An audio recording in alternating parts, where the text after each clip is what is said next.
ঝিনাইদহের শৈলকুপায় একটি ট্রাক নিয়ন্ত্রণ হারিয়ে ব্রিজের রেলিং ভেঙে নদীতে পড়ে যাওয়ায় ট্রাকের ড্রাইভার ও হেলপার নিহত হয়েছেন।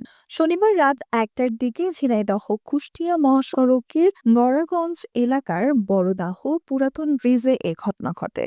নিহতরা হলেন পাবনা সদর উপজেলার গাজামানিকুন্ডা গ্রামের জাফর মিয়ার ছেলে হেলপার মোবারক হোসেন, একই গ্রামের আবুল কালাম শেখের ছেলে ট্রাক চালক সোহেল শেখ। ফায়ার সার্ভিসের যশোর অঞ্চলের সহকারী পরিচালক আব্দুস সালাম জানান, রাতে যশোর থেকে একটি ডাল বোঝাই ট্রাক পাবনা যাচ্ছিল।